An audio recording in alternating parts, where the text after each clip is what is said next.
So for COVID-19, positive tests are required to be reported to public health.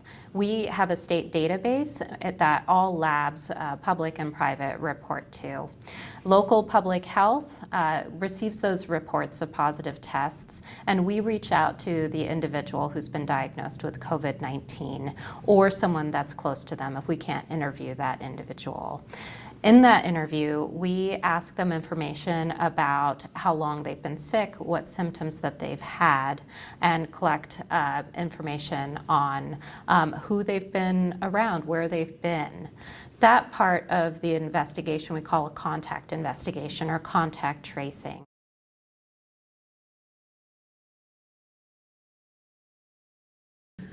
In our outreach to contacts, we do ask if they have any symptoms. And if they do have symptoms, we direct them on seeking care and getting tested because it is important to diagnose other cases of COVID-19 and then to restart the process of contact investigations and contact tracing.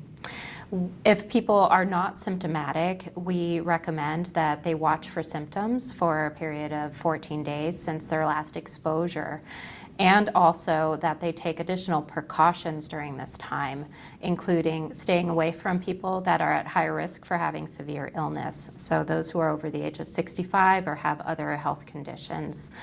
We also ask that they further limit their activities outside of the home, avoid trips to the grocery store and pharmacy.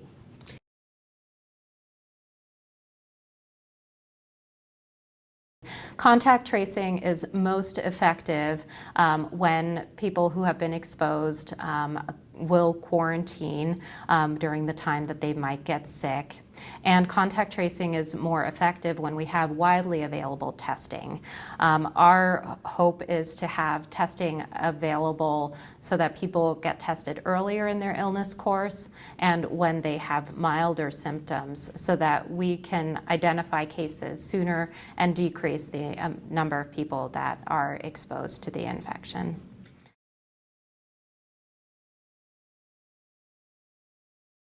Right now, with the governor's order in place, people aren't going out into the community and mixing as much as they normally would. So typical numbers of contacts are the household members and maybe a handful of other people. But once the businesses start reopening and people start returning to some of their usual activities, they will have more and more contacts, and our contact investigations will potentially be more complex. And people may not remember all of the people that they had close contact with.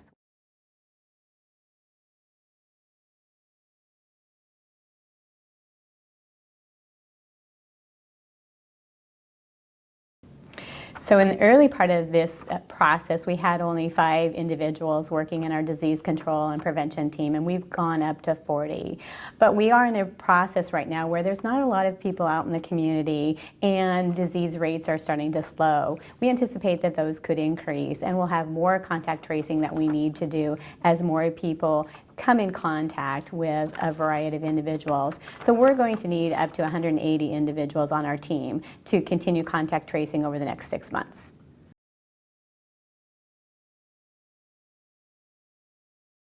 Currently, our workforce is people in our own departments here at the county that have stopped their regular jobs and come on board to join us. We will need to let those people go back to their own jobs, and we'll begin to employ some temporary staff. We'll be looking to community partners like our healthcare system. We'll be looking to our community organizations that have bilingual, bicultural staff to help us. So we'll be really reaching out and building and training this workforce for this next wave.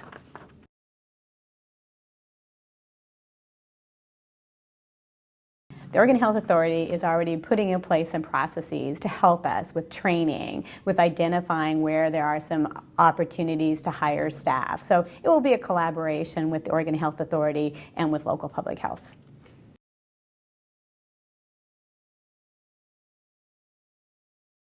We will need to change where we're at now. We'll need to move back to isolating cases and asking for voluntary quarantine of whole households. That's not happening right now because most of us are staying home. That means people will need to stay home until the disease has resolved, and they'll need basic supports to be able to do that. So we'll work with each individual and their household to make sure that they have those basic supports in place.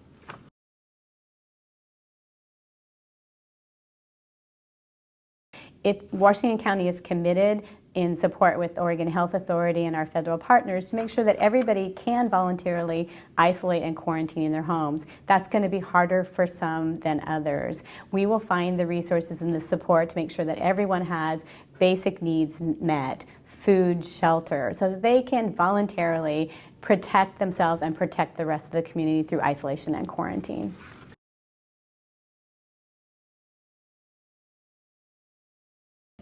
With COVID-19, we're learning a lot of lessons, but they're basic public health lessons that we've known for a long time. In addition to contact tracing and isolation and quarantine of folks who have contracted the disease or been in contact with someone who has the disease, we need people to continue to do basic public health precautions. Cover your cough, wash your hands. Stay home when you're sick is an important lesson we learned out of this one. We were all so complacent and used to going to work with colds and sniffles. We really need to change that habit, and we need those habits to stick and stay with us as we move forward.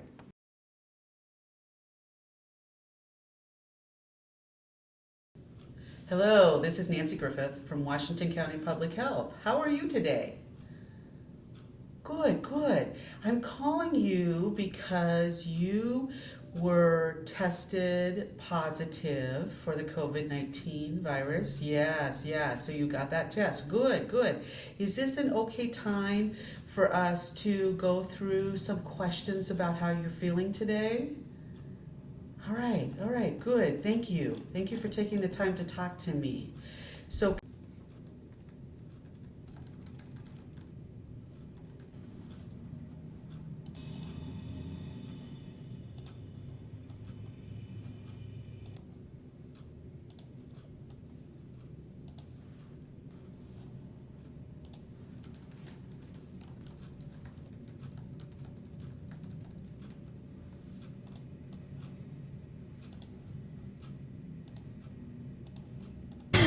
Hola, mi nombre es Jasmine y estoy hablando del condado de Washington, del Departamento de Salud Pública.